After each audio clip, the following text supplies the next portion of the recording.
Most professionals can understand the chart. They see one in front of them and they understand what's going up, what's going down, what it means. But when it's time to talk about it, and in English, that's when things fall apart. I've seen it time and time again with my clients. Smart professional people who freeze when you ask them, could you just walk us through this graph? So today I'm going to fix that. Hi, I'm Andrea, and I help professionals just like you feel confident, calm, and sharp when speaking English at work. So in this lesson, we're going to break down exactly what you need to describe a chart. First of all, what the charts are called, what they show, the vocabulary we need, the phrases, clear examples, and also tips on what native speakers expect from you in meetings. So first of all, these are the types of charts that you need to know. The names of them is incredibly important too. There have been many times that my clients have known that it was a chart, but not sure whether to call it a graph or what kind. And this becomes a problem when their colleagues or managers ask them to show information in a certain way. There are obviously different charts depending on your industry, but these are the main ones. We're going to look at the 5 most popular ones. First of all, this is called a line graph. A line graph. The line graph shows changes over time. It's usually for things like sales, traffic, performance. This is a very quick example. Do you see? This line graph shows our monthly revenue from January to December. The second is a bar chart or a bar graph. These are used to compare different categories. They have horizontal and vertical bars. For example, here we can compare performance by department using a bar chart. Then we have the pie chart. This is the easiest to remember, I think, because it looks like a pie or a cake. This shows percentages of a whole. And an example would be, as you can see, nearly half of our users are on mobile, according to this pie chart. Now we come to a table. This is used when you need to show precise numbers. And an example of this would be, this table breaks down the cost structure by region. And last of all, we have a stacked bar chart. You remember the bar chart from before? Well, this one is stacked, which means it shows parts of a whole which change over time. For an example, each bar shows total sales and the segments show sales per product line. So there are some phrases that we can use with these charts. For example, when we look at this chart, what this graph is telling us is, as illustrated here. Now we're going to look at the vocabulary to show trends. Trends means what can you see? Is it going up? Is it going down? Is it staying the same? Etc. We're going to look at movement first of all and upward movement, so going up. The verbs we have are increase, rise, climb, go up, grow.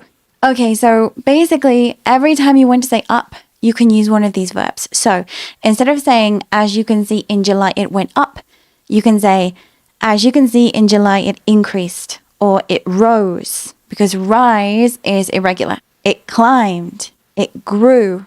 Now the adverbs. So this shows how much it grew. Was it a little bit or a big bit? We have sharply, we have steadily, slightly, dramatically, gradually.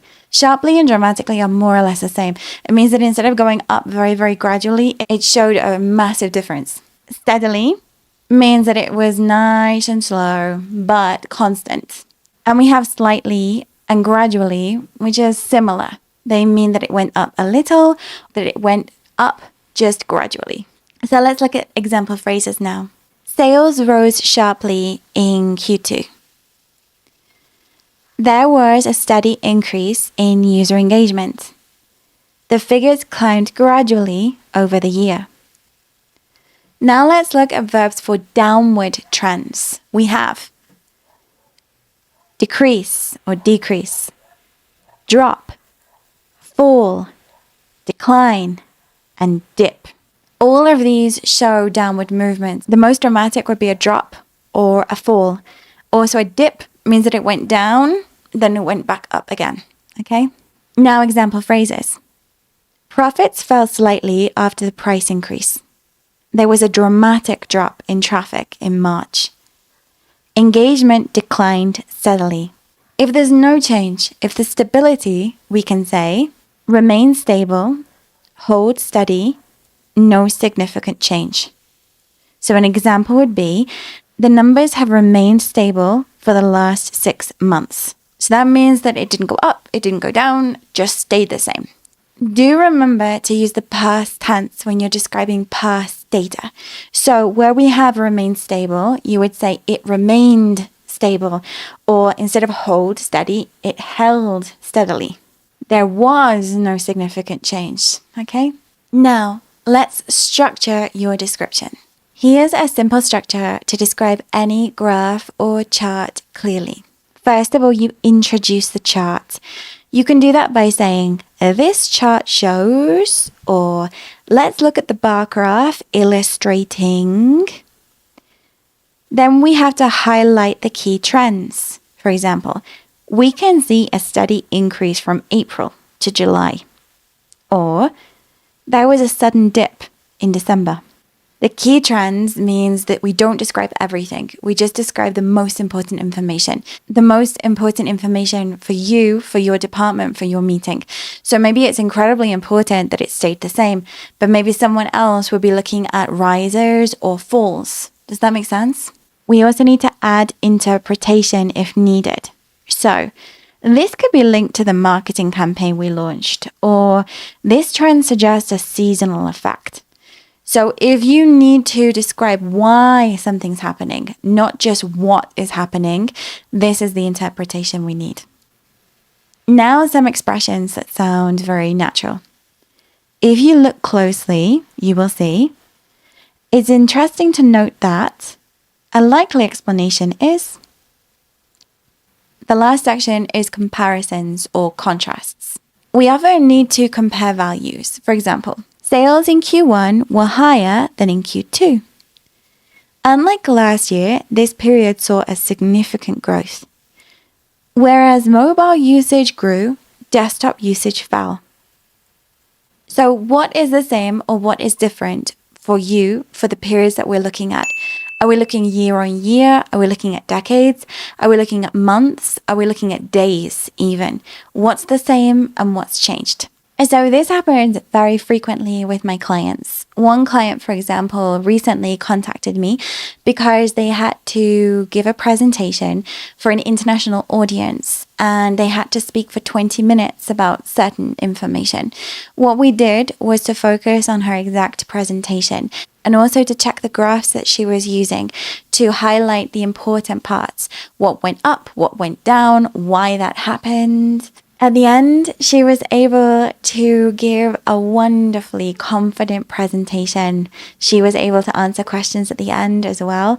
But the most important thing for her was the confidence that she felt. She didn't feel nervous before because we practiced a lot. And you need to do that too. If you have some graphs that you need to describe in a meeting, you need to keep going over the most important parts. Okay? So now a quiz, let's practice together. Okay, I'm going to show you an example of a graph. I'm going to give you a very simple sentence and I want you to change it to make it sound more professional. Are you ready? The graph shows a sales line that moves gradually up. Okay, that gradually up. What could we change that to? Well, one way to say it would be to say sales increased gradually. The second is, there's a bar chart where one bar is much taller. Okay, this one we could say Department A outperformed the others. But again, there's many different ways to say this. The third is, a pie chart shows 70% of users prefer option A. Okay, this could be the majority of users selected option A. So listen, this might seem like a lot of information, but the most important thing is to keep practicing. Because the more that you practice these words and phrases, the easier it becomes. The pattern usually stays the same, and the words that we use can normally stay the same as well. So just remember to keep practicing. You don't need special fancy words, you just need natural words, natural phrases. And I'm sure that these phrases that I've taught you today are going to help you to walk into any meeting or presentation or interview and be able to describe graphs and charts with calm, clarity, and confidence. So if this video helped you, please like and subscribe and share this video with someone that you know who's struggling with presentations at the moment. And if you're tired of feeling unsure when you speak English at work, book a lesson with me. The information is underneath. Let's fix your English together and reflect how much you really know. Have a wonderful day. Bye.